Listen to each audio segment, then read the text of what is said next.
طبعا الآن لو كان أمامنا ملحد سوف يصدم بهذه الدراسة، لن يستطيع أن ينكرها لأنها موجودة.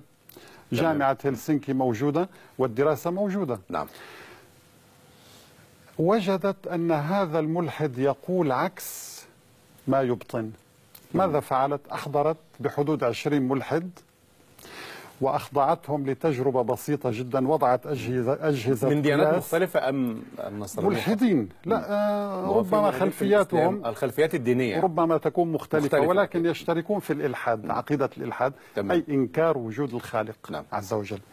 وضعت أجهزة لتحسس الجلد، قياس درجة الحرارة، قياس الموجات التي يطلقها الدماغ، قياس نبضات القلب، ضغط الدم، غير ذلك مجموعة من الأجهزة تعطيك ماذا يحدث داخل الملحد عندما نقول اسم الله تعالى تحديدا. الله. تمام. عندما تصوره الكاميرات لا ترى أي شيء، ولكن الأجهزة تقول عكس ذلك. ترصده. نعم. طبعا.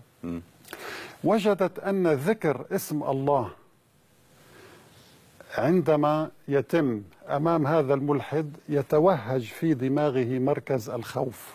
لا إله إلا الله. هناك مراكز في الدماغ خاصة بالكذب، مركز للرؤية، مركز للسمع، معروف يعني تمام. تركيب الدماغ.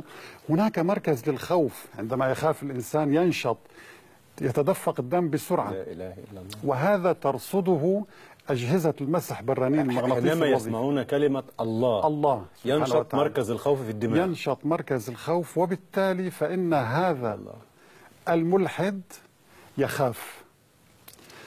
قالت بالحرف الواحد إن الملحد أو الملحدين يقولون عكس ما يبطنون في نفاق داخلهم. نعم.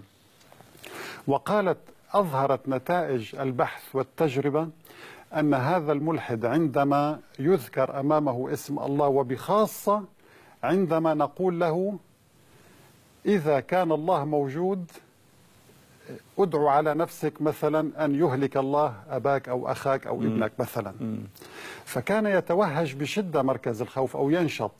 فقالت المؤمن الملحد في قرارة نفسه يؤمن بالله ولكنه ظاهريا يجحد وجود الله.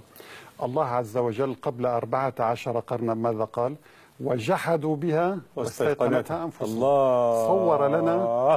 صور لنا سبحانه وتعالى. لا إله. أحسنت. الحقيقة النفس البشرية. هذا ليس بمقدور محمد صلى الله عليه وسلم أن يصور لنا أعماق هذا الإنسان الذي ينكر وجود الخالق سبحانه وتعالى. وجحدوا بها واستيقنتها